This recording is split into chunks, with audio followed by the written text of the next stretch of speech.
Bonjour à tous, aujourd'hui nous allons parler du fruit le plus courbé de nos rayons. Il s'agit de la banane. D'où vient-elle? Originaire de Nouvelle-Guinée en Asie du Sud-Est, elle est cultivée aujourd'hui dans les régions tropicales. La banane est le fruit du bananier. Même s'il peut atteindre 15 mètres de haut, le bananier n'est pas un arbre. C'est une plante herbacée très vivace qui produit des fruits en grappes appelés régimes. Ce régime est composé de 50 à 250 bananes et pèse entre 15 et 40 kg. La vie d'une banane commence avec une fleur qui sort de la tige et qui ressemble à un tronc. Cette fleur rougeâtre a une forme allongée et pousse vers le bas. Sous les pétales de cette fleur commencent à apparaître de toutes petites bananes qui grandissent et poussent elles aussi vers le bas.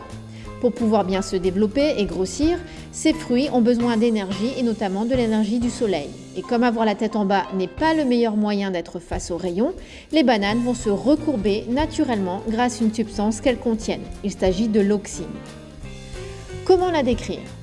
De forme allongée et courbée, la peau de la banane est plus ou moins épaisse, de couleur jaune tachetée de brun, de vert ou de violacé. Sa chair est blanche, charnue, farineuse et plus ou moins sucrée. Aujourd'hui, la banane occupe la deuxième place dans le panier des Français après la pomme. C'est également un des fruits le moins cher. Elle provient essentiellement d'Amérique du Sud, plus spécifiquement du Brésil et de l'Équateur, d'Asie en Inde, d'Afrique en Côte d'Ivoire, mais aussi des Antilles.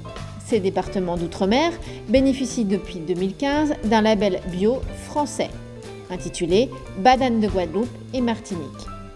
Il est important de préciser la fragilité de ce fruit, qui explique le fait que nous n'importons que des variétés exportables. Celles-ci sont donc cueillies vertes, puis transportées dans des cargos réfrigérés. Arrivées à bon port, elles sont stockées dans un local humide à une température plus élevée, entre 15 et 20 degrés. Ce local de stockage s'appelle une mûrisserie. Les cartons de transport sont introduits dans le commerce des bananes en 1961. Avant cette invention, on accrochait les régimes de bananes dans les cales des bateaux.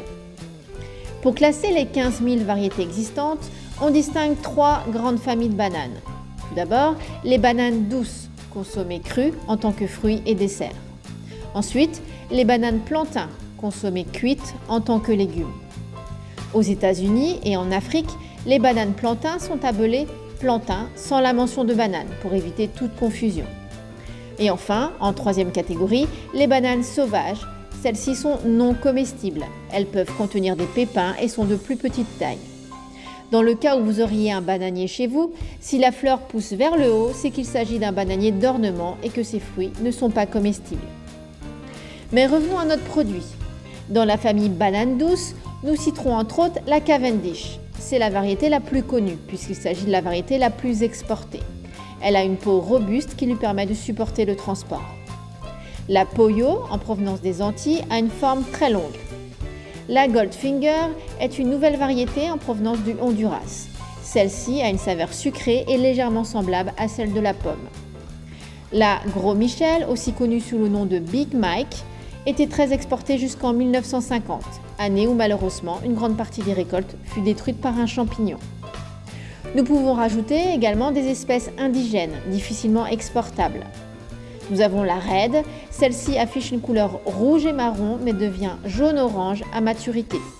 Sa chair est douce et teintée de rose ou d'orange. La Manzano, ou pomme banane, est potelée. Celle-ci offre une saveur de pomme et de fraise. Ensuite, nous avons la Praying Hands, qui signifie littéralement « main en prière » en rapport avec sa forme comme deux mains qui s'unissent. Elle est moins sucrée que les autres variétés et a une saveur subtile de vanille.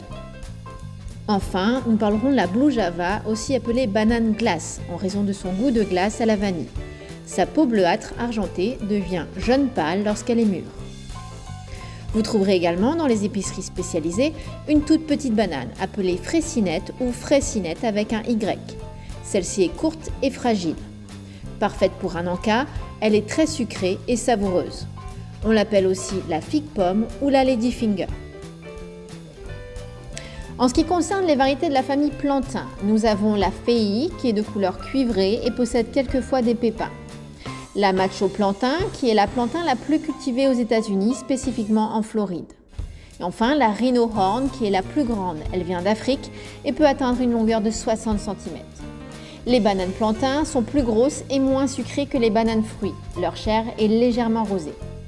Au niveau économique, il est important de préciser que le marché mondial de la banane est dominé à 60% par 3 multinationales américaines. Nous avons Chiquita, Dole et Del Monte. Côté stockage, comme tout produit tropical, on évitera de le mettre au réfrigérateur car il noircit au froid et perd ses qualités gustatives. On pourra donc conserver la banane à température ambiante durant 6 à 10 jours suivant sa maturité. Au niveau de son achat, il conviendra de bien regarder sa fermeté mais également de porter attention à son extrémité. En effet, si la pointe de la banane est blanche, cela signifie que le fruit a assimilé et reçu beaucoup de produits chimiques. Les bonnes bananes ont une pointe noire. Et côté service dans tout ça, la banane se consomme crue ou cuite en dessert, comme en beignet, en glace, en banana split, en crêpes ou en accompagnement de plats et de salades. Lorsqu'elle est présentée en salle, en restauration, elle est le plus souvent flambée au rhum brun. Selon les recettes, on pourra y rajouter des raisins secs, du jus d'orange ou des amandes effilées grillées. Dans la cuisine africaine, on pourra trouver la banane plantain, frite ou bouillie en accompagnement, comme par exemple sous forme d'aloko, ici représenté. Côté boisson, hormis les sirops de banane pouvant rentrer dans l'élaboration des cocktails et diabolos, les barman pourront utiliser une liqueur de banane verte appelée pisang ambon. Pisang signifiant banane en indonésien et ambon étant une île au large de Bali. Bien connue dans le mélange avec du jus d'orange, elle s'avère très rafraîchissante avec de la limonade. On pourra également utiliser de la banane pour élaborer des rhums arrangés. Par ailleurs, il existe un vin à la banane appelé platé. Celui-ci est produit dans les îles des Canaries. Enfin, les Africains produisent également des bières à base de banane. La plus connue est la Mangozo. Et voilà, à vous désormais de comparer leurs saveurs, les variétés étant nombreuses et les modes de consommation infinis. Bonne dégustation!